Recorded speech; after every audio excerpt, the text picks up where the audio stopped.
우리가 뭔가 스크립트를 작성하다가 실수를 했다고 느꼈을 때 보통 지우고 다시 시작을 하죠.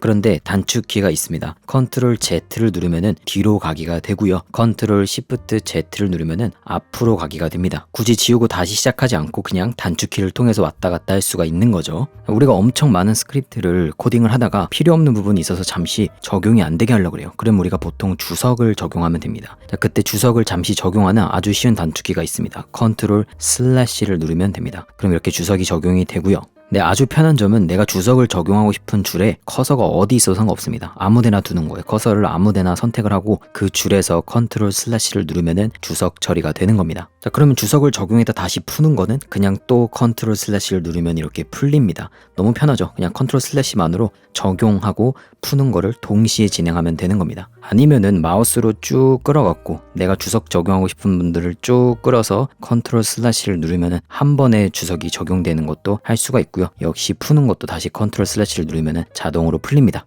우리가 어떤 줄을 복사해서 붙여넣기 하는 게 필요한 경우가 있습니다. 자, 그럴 때는 컨트롤 C, 컨트롤 V를 많이 쓰곤 하죠. 근데 복사할 줄이 있을 때마다 계속 컨트롤 C, 컨트롤 V 하는 거는 상당히 불편합니다. 그래서 좋은 단축키가 하나 있습니다. 복사할 줄에 커서가 있는 상태에서 Alt, Shift, 아래 키만 누르면 이렇게 아래로 복사 붙여넣기가 한 번에 되는 겁니다. 굳이 컨트롤 C, 컨트롤 V를 반복할 필요가 없는 거죠. 참고로 복사 붙여넣기 할 줄은 커서가 어디에 있든 상관없습니다. 커서가 여기에 있어도 저기에 있어도 그냥 Alt, Shift, 아래로 누르면은 복사 붙여넣기가 한 번에 된다는 거죠. 우리가 만약에 이 SMA라는 단어를 전부 EMA로 수정해야 됩니다. 그러면 우린 다 일일이 지우고 바꾸고 일일이 지우고 바꾸고 다 해야 되는 번거로움이 있습니다. 자, 그런데 더 좋은 방법이 있어요.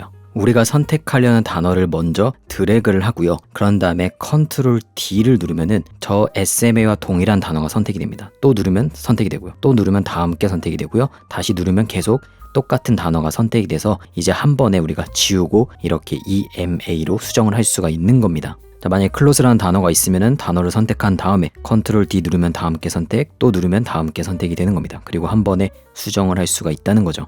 자, 아니면은 그냥 컨트롤 F2를 누르면요, 그냥 한 번에 전부 선택이 돼버립니다. 그래서 내가 만약에 전체 선택을 할 거면은 컨트롤 F2가 낫겠죠? 근데 우리가 어떤 한 줄을 삭제하기 위해서, 지우기 위해서 키보드 백스페이스를 막 연타해갖고 삭제를 합니다. 아니면은 마우스로 한 줄을 쫙 그어갖고 한 번에 삭제를 하는 경우도 있습니다. 자, 그런데 더 쉬운 방법이 있어요. 내가 삭제하고 싶은 줄을 마우스로 클릭을 합니다. 내가 삭제하고 싶은 줄의 커서는 어디에 있어도 상관없습니다. 그 줄 안에만 있으면 돼요. 거기서 컨트롤 시프트 K를 누르면은 삭제가 됩니다. 삭제하고 싶은 줄을 클릭을 하고 컨트롤 시프트 K, 컨트롤 시프트 K는 어디에서든 한 줄 삭제를 해줄 수 있는 기능입니다. 아주 편하죠. 근데 지금까지 소개한 단축키 이외의 단축키는 여기 키보드 단축키를 선택을 하면은 파인스크립트 에디터에서 제공하는 모든 단축키를 볼 수가 있으니까요. 잘 숙지해서 여러분들의 시간을 아끼시길 바랍니다. 처음에는 좀 불편하지만 연습이 되면은 상당히 나의 시간을 아껴줍니다.